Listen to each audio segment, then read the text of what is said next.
Laura Christensen. I'm the director of the Thomas Balch Library. I'm really happy to welcome you here today to hear the results of Ken Bancroft's wonderful oral history project, collecting oral histories from the VA 250 Committee of Loudoun County. So Ken started this project in 2023, right? Yes, as part of a public history master's degree program. I particularly was always very invested and excited in Ken's project because as we embark on the semi-quincentennial anniversary, I was reflecting on the sesquicentennial anniversary of the Civil War. And one thing about that is many local communities had committees that formed to do all sorts of commemorative activities, but there was never really a point where we reflected on what came out of that. Like, what was the result of all that? So I loved that Ken's project collected the intentions of our celebrations of the 250th. What were the public historians working in the field, the museum curators, the librarians, the historians thinking about as we went down this road? So I look forward to Ken revealing what he discovered. Many of you in the room appear in the films to great benefit. They're very nice. There's no red carpet, by the way. There is not. However, in the archival version of a red carpet, at the end of the program, I will be happy to unveil that we have now, this collection is now already available. So starting today on our website, you can go and watch all of the videos and oral history recordings in their entirety from our website, which is in fact the first oral history collection that Thomas Balch Library has been able to make available in its entirety online without, you don't even have to come here. You can do it at home in your jammies. So that for us is very exciting and has the benefit of being a born digital collection that made it really easy to do that. But I am going to turn this over to Ken Bancroft, who is a fellow public historian, a colleague of ours who has previously worked with the Historic Court Records Department, who is also well known to some of you as the author of the Nicholas Cresswell Diary Project. The blog, yeah. Yes, his blog. Very passionate individual in terms of sharing history and also celebrating our 250th anniversary. So Ken, I turn it over to you. Thank you so much. Thank you all so much for coming here. It's a real honor to be here. As she said, this is I'm excited to share with you the latest addition to the Sound and Moving Images collection at the Thomas Balch Library. It's an oral history project with the members of the Loudoun 250 Committee. For those of you who are not familiar with that, all the celebrations that you see going on and commemorations and events regarding the 250th anniversary of the American Revolution, there's a whole group of people behind that from our local history community. And so this is a project recording what they were doing and why they were doing it. And it was part of my Master's in Public History at American Public University in conjunction with the Thomas Balch Library. And it's entitled Reflections on the 250th Anniversary of the Revolutionary War in Loudoun County. So I'll give you some background on the project, and then we'll talk a little bit about oral history and why I chose oral history for this. And then we'll get into the Loudoun 250 project itself. And then we'll conclude with a little clip and then answer any questions that you may have. So my name is Ken Bancroft. I've been in Loudoun County for over 20 years, and I've always loved history. I blame my parents. I tell them that. It's like, it's your fault. When I was a kid, they bought me the Pictorial Encyclopedia of American History. I don't know if any of you remember that, but each page had an illustration and then like a blurb, some paragraphs describing it, whether it was like, Bunker Hill or Lexington and Concord. And so I had this whole set in my room. I think they bought it from like a door-to-door salesman. And actually, I think it's kind of appropriate, going that probably was at the time of the bicentennial, and now we're at the semi-quincentennial talking about it. So I think it's appropriate. But so anyway, yeah, I got my history at Portland State University in European and Classical Studies. But then if you know, it was time to pay the bills. And I went into the corporate world for a good 25 years or so. But during the pandemic, it gave me a chance to reconnect with my love for history. And I started pursuing my master's. And then I met Gary Clemens, and I knew Loudoun had some great stories, but I didn't know how deep their history was.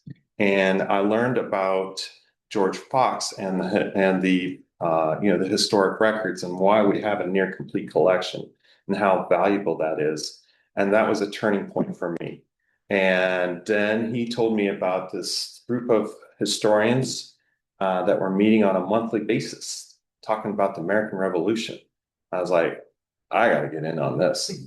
And as I told the audience at the Loudoun Museum a couple weeks ago when I was doing a presentation on Nicholas Cresswell, I'll never forget walking into that room and seeing all these people talking about the thing that I love. And I knew at that moment that that was my pivot point. And then public history, local history became my passion. And it was I knew then and there that I had to capture this moment, capture these people, what they were doing, and use oral history as a tool to record it and make it available to the public, because it was really something special. So what is oral history? If you think about it, oral history is really the oldest form of communication that we have and oldest form of cultural memory. Even before the written word, it's how we remember our past. And I would argue it's still oral history is still being alive and well today. It's how we, talk about what our grandparents did and the stories that we know about our life. Even in a non-Western context, I would say that that's probably oral history is still probably more prevalent and more of a way of how they remember their past. In the 20th century, as recording technology became available and kept improving, people started going out in the field and recording people like Alan Lomax. He did all those great recordings of the folk musicians and the field workers songs back in like the 20s and the 30s. And as the social history movement started growing, especially after World War II, oral history really became an academic platform to preserve our past. The Oral History Manual says that it's a material created in an interview setting for the purpose of preserving the information and making it available to others. And the Library of Congress here, we are blessed to have such an excellent repository. They started with the American Folklife Center in 1976, recording people, having them sit down and talk about their past. And they've expanded it to a Veterans History Project, a Civil Rights Project. They have hours and hours and hours of videos in there. My dad, who's a World War II buff, probably again why I'm here today, he never knew about this, and I shared with him the Veterans History Project, and he got to see all these interviews where somebody's sitting down with somebody they didn't even know, but telling them their story from 40, 50 years ago about what they went through. And for him, it was a way to connect with his father, because his father was a gunner in B-17s. So we had the Library of Congress. And then here at the state and the local level, the Virginia Museum of History and Culture has an excellent oral history collection. And it's still ongoing, where they're interviewing members, people from Virginia who participated in or who served in the Vietnam War. And I remember talking to them last year about this project, and they said it's been very emotional, and it's something very worth exploring if that's something you're interested in. And of course, Thomas Balch Library, the gem of Loudoun County. They have the Loudoun County Oral History Project in their archives, as well as the Black History Committee Oral History Project. So like I said, when you think about oral history, you think about somebody sitting down and talking about like something that happened a long time ago. But it can also be used to record what's going on in the present. And that's where I really felt that this made sense to capture what was going on with the Loudoun 250 committee. And the big thing about that is it also has to be open and available to the public for it to be an oral history project. Thomas Balch Library made the most sense to work with. And thanks to Laura and Anna, they made it available for me to use them as a official repository. So that's why we're happy to launch it today. Here at the so we're at the 250th anniversary of the American Revolution. Milestones like these offer us a chance to reflect on the founding of our freedom and our democracy. And there's an excellent book by Michael Haddam, who's a professor at Yale, called The Memory of 76. And I was reading his book while I was working on this project, and I really would encourage you to take a look at it, especially if you're interested in the historiography of the American Revolution, or people who are writing about and thinking about what the American Revolution means, especially over time. As we look at Loudoun's history, our commemorations, the further back you go, there's less and less of a record, which why I feel like recording this today in the here and now will be beneficial for those in the future to look back on what we were thinking and why we did what we did. Certainly the 1826 Jubilee, there's not much in our local history. What we do have is more interested in the Lafayette visit in 1825, which was a huge, huge deal, and something that gets talked a lot about in the oral history interviews that I did, because at that time we were getting ready for the 200th anniversary of his visit. 1876, the Centennial Exposition in Philadelphia was the big one, but it was really a World's Fair to showcase America, especially in a post-Civil War situation, about our technological growth and our innovations and how they tie that into our founding documents. But at a local level, I'm sure there was a parade or two, but for the most part, all that could be found that I saw in the newspapers were they were complaining that all the money was being spent in Philadelphia and would have been better if they had spent it here to help rebuild Virginia. 1976, the bicentennial, that's the big one. And I know we probably pretty much all remember that one. And it was a reconnection with our American, our founding fathers. And we've learned a lot since then about, who was included and who was excluded, which I think really this oral history project has showcased and highlighted. But from a bit macro level, it was a top-down sort of celebration and fireworks and the bicentennial minute on TV. And then at the state level, certainly they focused on the big guys, the Mount Vernons, the Monticellos, and they helped build the Yorktown Battlefield Visitor Center. On a local level, it certainly was celebrated, and we do have some records here in the ephemera collection here at the Thomas Balch Library. But at that time, you see the rise of local museums and historical societies, including the Lovettsville Historical Society. The Loudoun Restoration and Preservation Society was created at that time, and one of their big events was the August Court Days, a recreation of the colonial era summer meeting on the courthouse where business was done. And especially during the bicentennial era, they would have these August Court Days, and where it was family fun. And they would have dunking, and they would have spitting contests, and then they would have quilts and on display, and then they put on these plays to celebrate the significant milestones at that point during the American Revolution, such as the Declaration of Independence. In 1977, the play was called The Dark Years. And I think it was in 79, It's a Long War.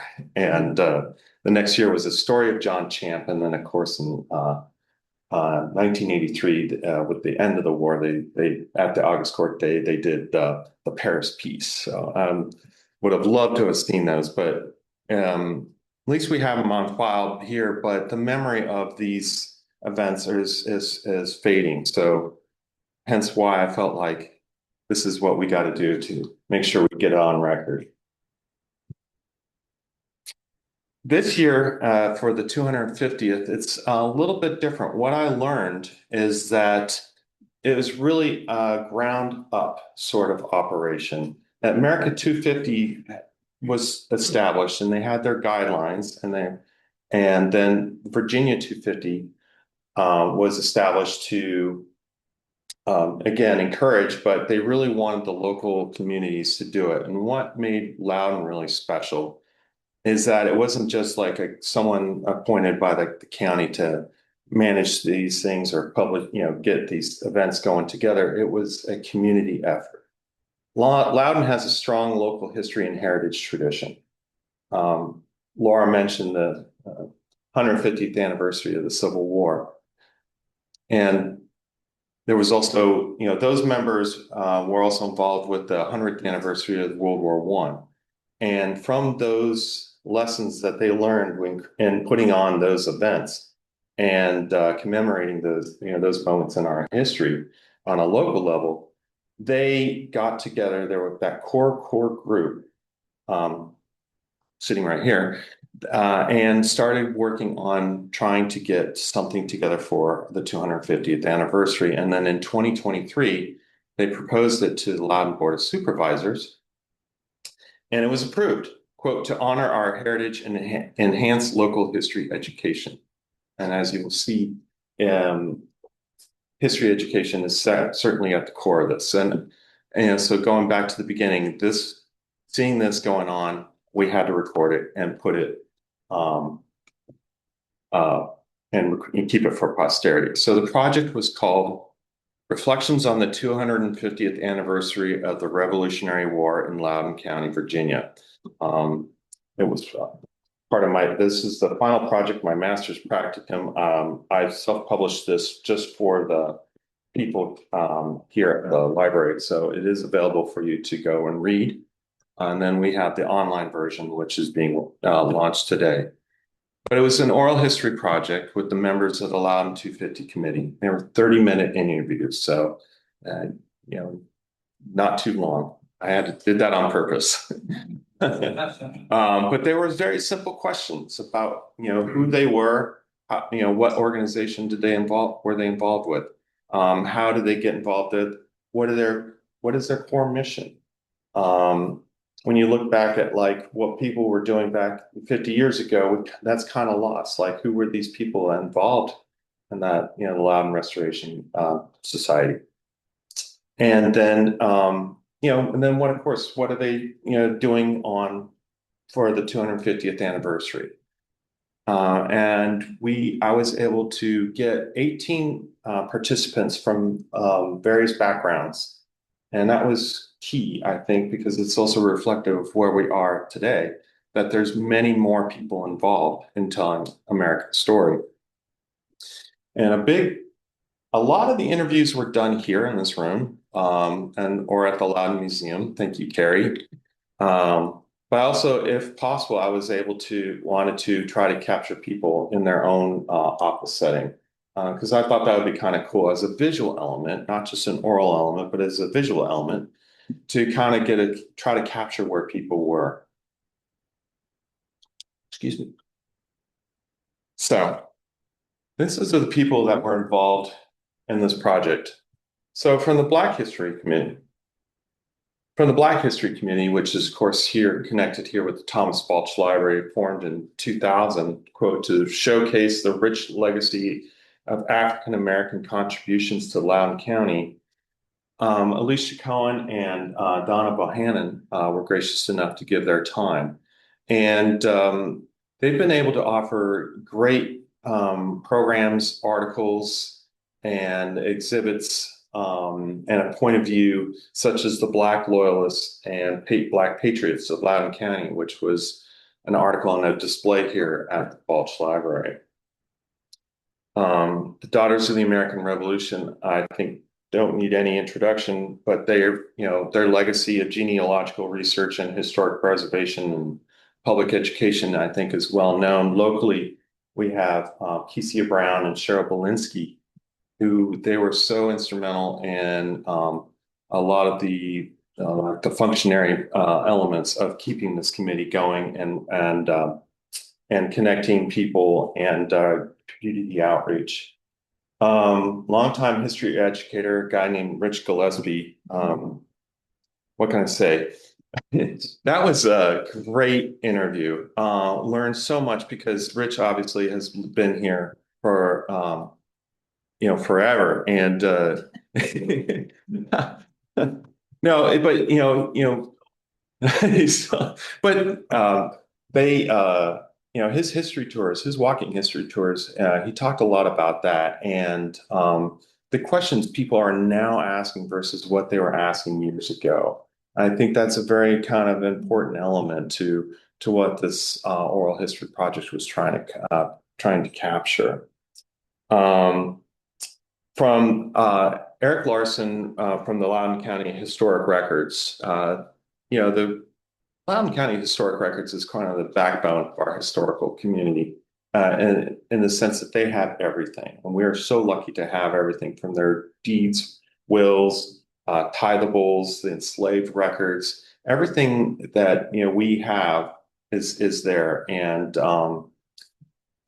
Eric's interview was very great because he's speaking from a historian standpoint and talking about what he's learned from the records about there was a judgment against a bunch of Continental Dragoons who like roughed up a bar in Leesburg at one point, or the request for people to get compensated for contributing to the Continental Army, such as a saddle for Lafayette or a horse or that sort of thing. So his interview was very helpful to kind of give a lot of the historical background, at least as far as the historic records show. The Allison Wood from the Leesburg Economic Development, she is the small business development and tourism specialist. And she talked about how she helped connect local businesses to our events, such as the Two Lights campaign and the Lafayette visit, which was a big, big party. I hope y'all were there. I was at a soccer game. But it was great to see that she showcased. She was at first curious, like, why are you asking me to be involved in this? So I'm like, well, you were in the committee. She's like, well, I'm not a historian. I'm like, you were in the committee. You were there to help make sure that what these people were doing connected to our business community and hopefully bring in more people to be interested in what went on, what was life like, during the American Revolution here in Loudoun County. Carrie Christopherson from the Loudoun Museum. They are the official repository of Loudoun's history, and enough can't be said about how generous they are with their museum space. They have current display and on the American Revolution, and they're always hosting events like the Tea Party and the dances, and they're always just reaching out to the community and a real cornerstone of what we have. Let's see. Oh, I forgot Daniel Graham. There we go. So it was great to have Daniel Graham involved and get her on record too, because as a educator and a director of social sciences and social studies and global science over at Loudoun County, she talked a lot about connecting like the local history community with her educators, her elementary teachers, her middle school, high school teachers, and all these living history programs through like BPHA to help get these kids, a new generation, involved in learning about the American Revolution, especially here from the Loudoun County standpoint. Can't see it up there, but Janice Shapagoj over at Morgan Park was generous to be involved with this project. Morgan Park, of course, it wasn't around at the time of the revolution here in Loudoun County, but their dedication to civics, especially with youth, is outstanding. And their 246 project, which she talked a lot about, which they had just getting ready to launch at that time, is a great resource for genealogical information regarding enslaved individuals in Loudoun County and connecting their descendants to their family records, or what family records they could find. There have been instances where they've been able to connect people with Alexandria or Louisiana, where people went during that time. Lori Kimball from Oatlands, of course, our National Trust property. She talked a lot about that. And then, of course, their own historical and natural resources, which they use to discuss Loudoun's story for both free and enslaved inhabitants. They are another outlet for youth outreach through the school systems and do number of programs.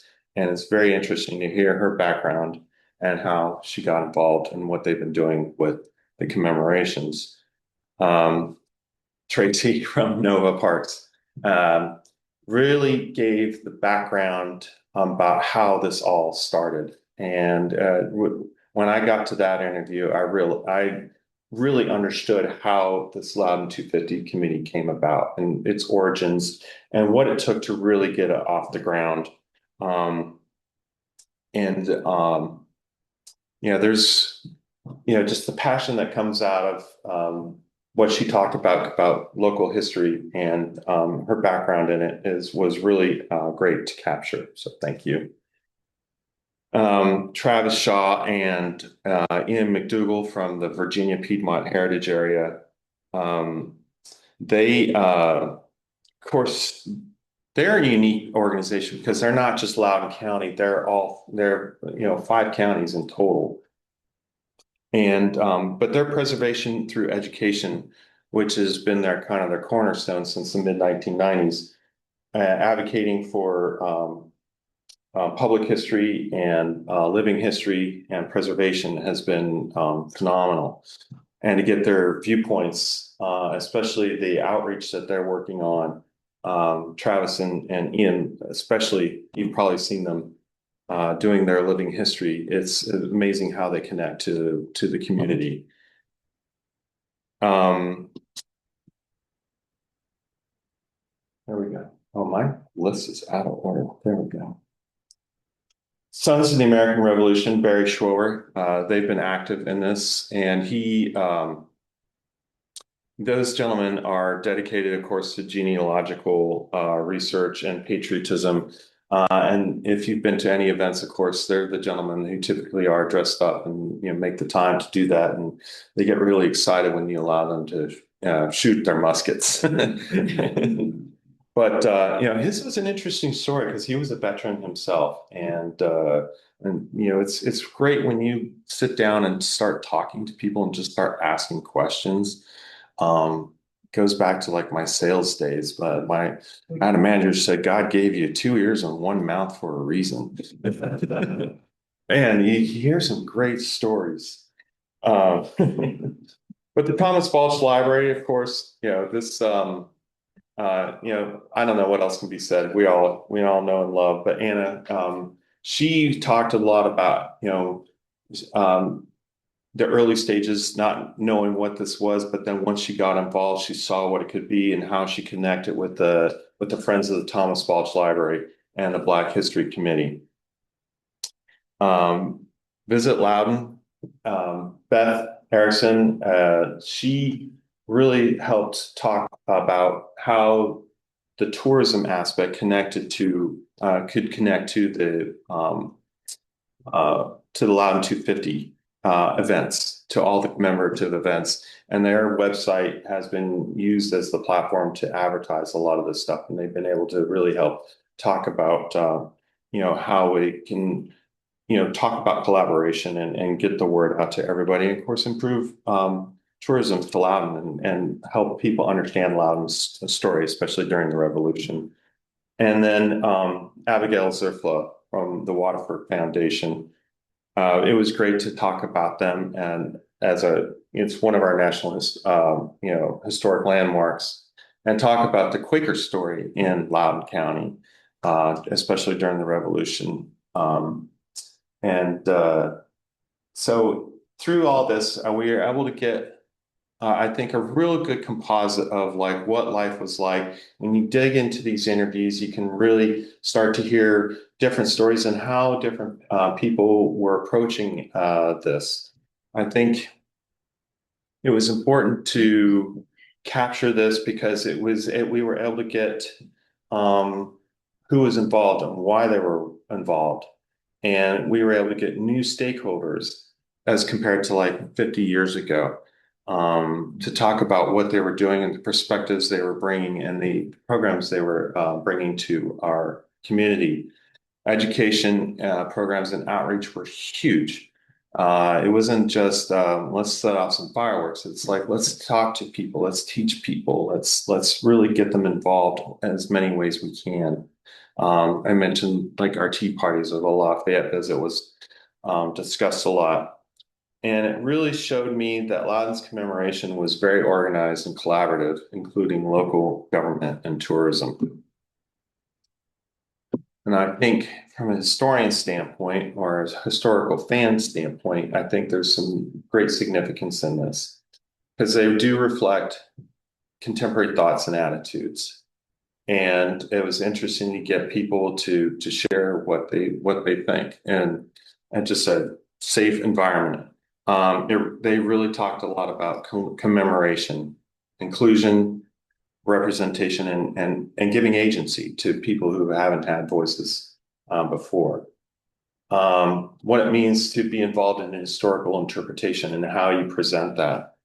And especially in light of the changing historiography that is going on currently, there are a number of books going out right now about what it means to be commemorating the 250th anniversary. Woody Holton from Virginia is involved in a number of them. They're great reads.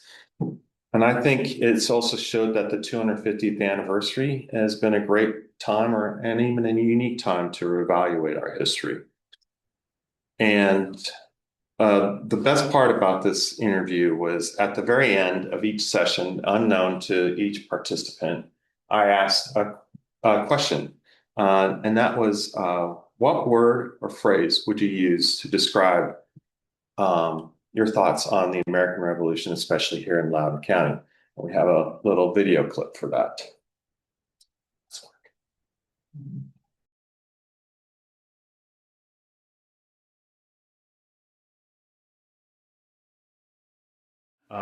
This question is inspired by the executive director of the America 250 Committee. What word or phrase would best describe how you feel about the anniversary of the American Revolution, especially here in Loudoun? That's a good question. I think I would say a learning opportunity. I think living up to the promise. That would be kind of my phrase. The promise of what our founding fathers laid down. So how are we continuing that on in our society today? And how are we reflecting that in our research and how are we moving forward? So. I'm going to struggle to drill it down to sort of maybe a single word or phrase, but I'm super into and appreciative of the interest in commemorating and expanding our understanding, right? So expanding our understanding of that time, that moment, that era is really what has got me engaged and excited. Probably repeating a little bit of what I've said, I'd say excitement. I'd say if you look at it, at least from our committee's perspective, we're excited about this. And I also would say opportunity, again, to share our excitement, to share our knowledge with our community, with newcomers, with old timers, with everybody in between. Yeah. Not to be cheesy, but hopeful. I feel really hopeful. Well, I'm excited. That's easy to say. That's a good question. Thank you. I think what it means to me in one word is really reflection. I've never been someone who's cared about the great leaders in history. I study old buildings. I like houses best, like the normal houses. Right. I don't think I would choose a word. I would probably choose two with a little arrow to them. Very good. The first word, ambivalent. Okay. Not another one we have to come up with stuff for. Now, the arrow would go to excited. Okay. The possibilities are beginning to emerge.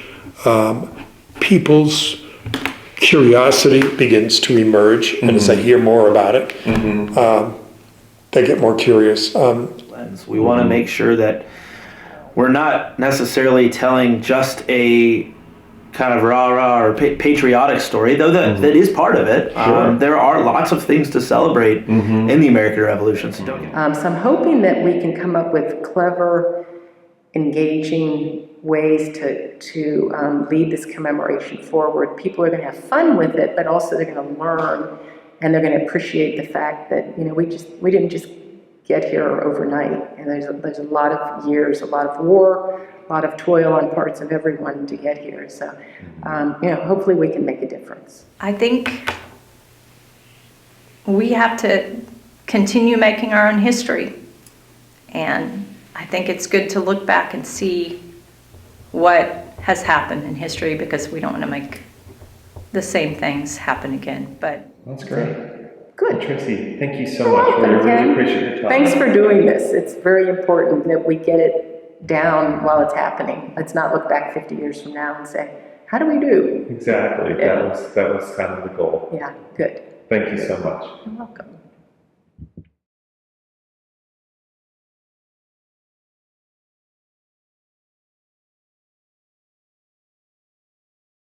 All right. And yeah, there we go.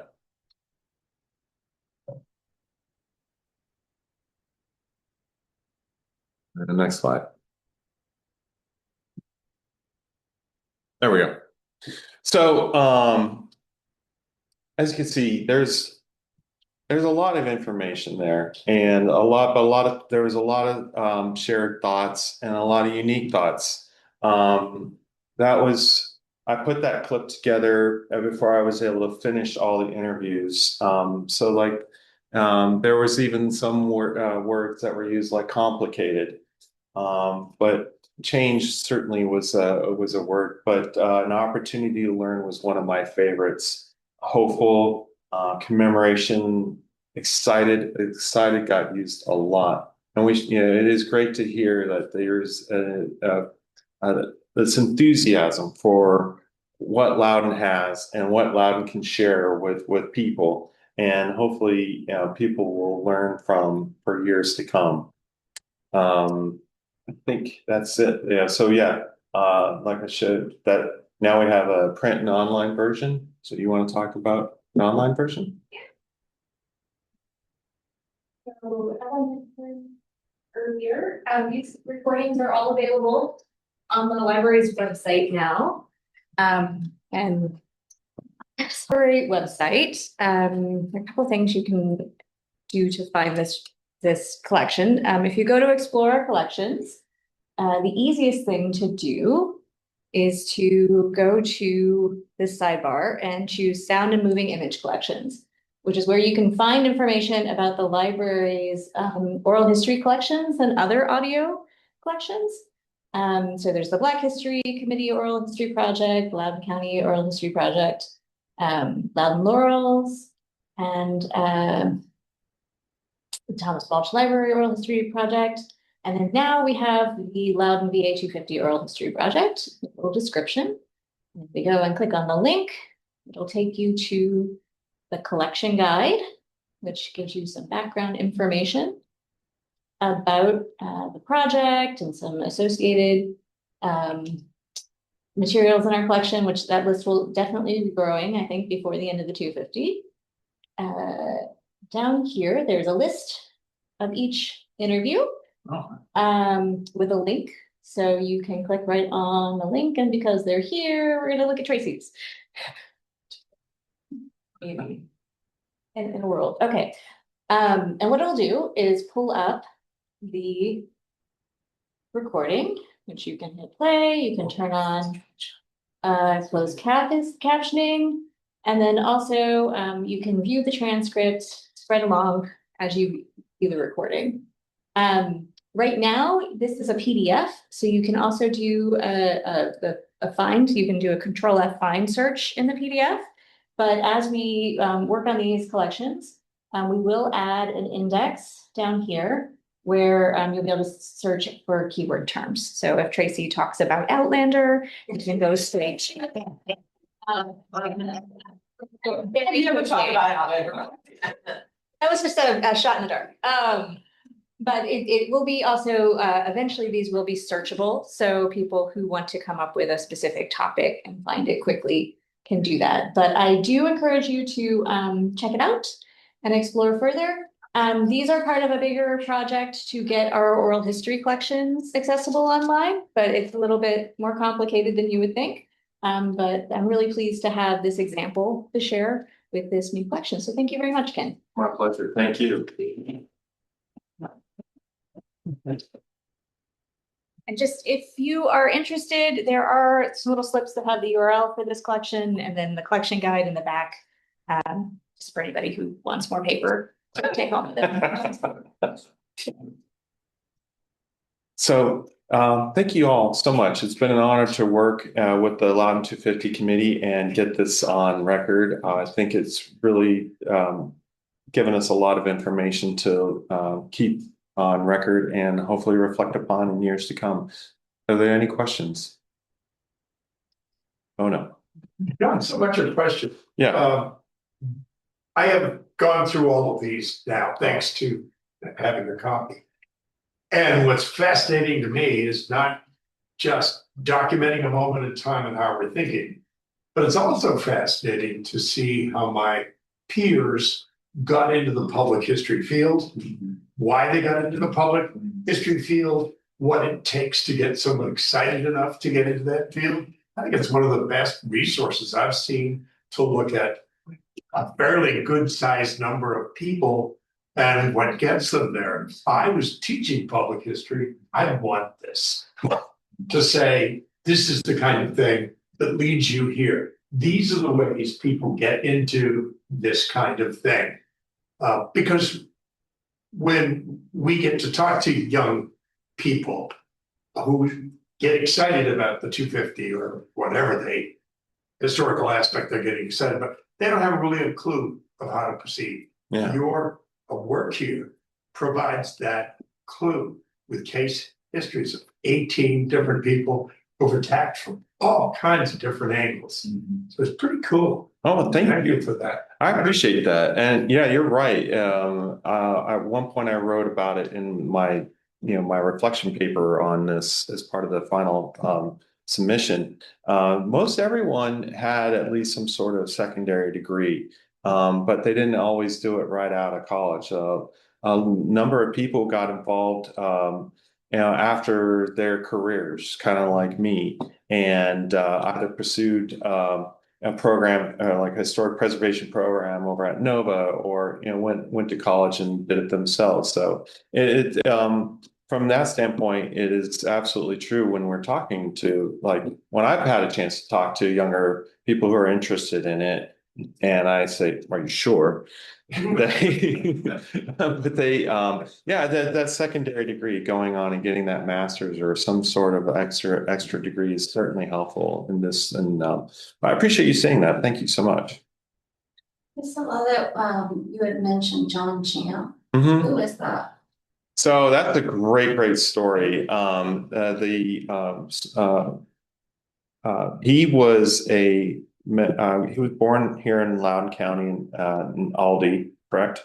And he was involved in Light Horse Harry Lee's Continental Dragoons unit, and he was handpicked by Light Horse Harry Lee and George Washington to try to bring back Benedict Arnold after he had turned coat and gone to the British side.